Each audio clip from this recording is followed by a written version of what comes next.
तपोवन रोडवरील नदीकाठी काळ्या रंगाच्या सुटकेसमध्ये सापडलेल्या 30 वर्षीय सुनीता विश्वकर्मा यांच्या मृतदेह प्रकरणाचा नाशिक पोलिसांनी उलगडा केला आहे. पोलीस तपासात धक्कादायक माहिती समोर आली असून सुनीता यांच्यासोबत लिव्ह इन रिलेशनशिपमध्ये राहणारा गोपी गोसावी यानेच त्यांची हत्या केल्याची कबुली दिली आहे. आरोपीने रागाच्या भरात नाक व तोंड दाबून हत्या केल्यानंतर मृतदेह सुटकेसमध्ये कोंबून तपोवन रोडलगतच्या नदीकाठी फेकल्याची माहिती तपासात समोर आली आहे. या प्रकरणाला आणखी धक्कादायक वळण तेव्हा मिळाले जेव्हा आरोपीने स्वतःच्या भावालाच फोन करून "मी सुनीताचा गेम केलाय" अशी कबुली दिली. सुरुवातीला दारूच्या नशेत बोलत असल्याचे समजून भावाने दुर्लक्ष केले. मात्र दुसऱ्या दिवशी मृतदेह सापडल्याची बातमी पाहताच त्याने पोलिसांना माहिती दिली. त्यानंतर पोलिसांनी आरोपीला ताब्यात घेतले.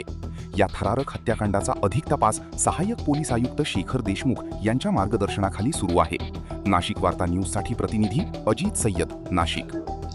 दिनांक 16 जून 2026 मंगळवारी नाशिक शहर येथील आडगाव पोलीस स्टेशन हद्दीमध्ये केवडीबन म्हसोबा मंदिरासमोरील झुडपामध्ये, रस्त्याच्या कडेला झुडपामध्ये एका काळ्या रंगाच्या बॅगमध्ये एका महिलेचा मृतदेह आढळून आला. डायल 112वरून पोलिसांना ही माहिती समजली.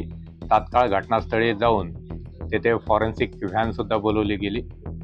त्यानंतर घटनास्थळावरून पुरावे जमा करण्यात आले आणि त्याचा शोध घेताना असं लक्षात आलं की उपनगर पोलीस स्टेशन हद्दीतील गोपीनाथ रवींद्र गोसावी याने त्याच्याबरोबर राहत असलेली, त्याच्याशी संबंध असलेली सुनीता विश्वकर्मा या महिलेचा खून केलेला आहे आणि खून करून त्यानेच ही बॉडी बॅगमध्ये टाकून ती आडगाव पोलीस स्टेशन हद्दीत टाकून दिली अशी माहिती उपनगर पोलीस ठाण्याचे ठाणेदार जयंत शिरसाट यांना मिळाली. त्यानंतर उपनगर पोलीस स्टेशन आणि आडगाव पोलीस स्टेशन यांचं एक पथक आरोपीच्या मागावर होतं. आरोपीचा माग काढताना ते गोवा, कर्नाटक इथपर्यंत गेले आणि मंगलोर येथून त्या आरोपीला ताब्यात घेतलं. त्याचं ट्रान्झिट रिमांड घेऊन त्याला आडगाव पोलीस स्टेशन येथे आणलं. आरोपीने त्याच्या गुन्ह्याची कबुली दिली आहे.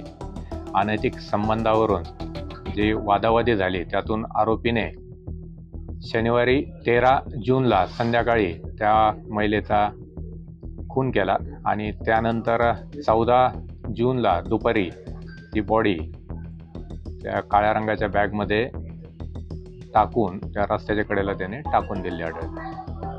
त्या महिले व्यतिरिक्त त्याचे अजूनही 3 जे आहे ते लग्न संबंध होते अशा प्रकारची माहिती जी आहे ती समोर येते. आता त्याचा तपास चालू आहे. आरोपीचा पूर्वी एक विवाह झाला होता, परंतु त्यानंतर त्याची जी पहिली पत्नी आहे तिने दुसरा विवाह केला, ती दुसरीकडे राहते आणि सध्या सुद्धा आरोपी विवाहित आहे आणि तो त्याच्या पत्नीसह तिथे राहतो. तिने काय नशेत कृत्य केलं काय? आतापर्यंतच्या ज्या इंट्रोगेशन मधून समजलंय की आरोपी आणि ती जी महिला होती या दोघांनी मद्यपान केलं होतं. त्यानंतर त्यांची वादावादी झाली होती. नाही, आरोपी आणि या महिलेचे अनैतिक संबंध होते आणि त्यातूनच त्यांच्यामध्ये वाद झाला.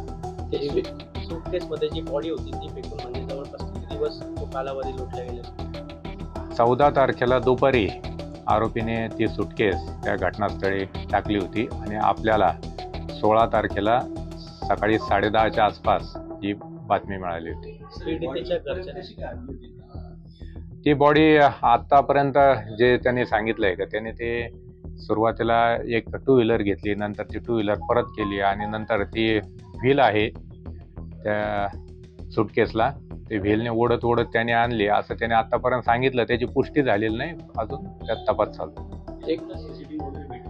अजून आता आरोपीला आणलंय. आता त्याचा पोलीस कस्टडी रिमांड घेतलाय. 3 दिवसाचा पोलीस कस्टडी रिमांड आपल्याला मिळालेला आहे. आरोपी जे सांगतोय त्याची आता सत्यता पडताळून पाहिलेली आहे.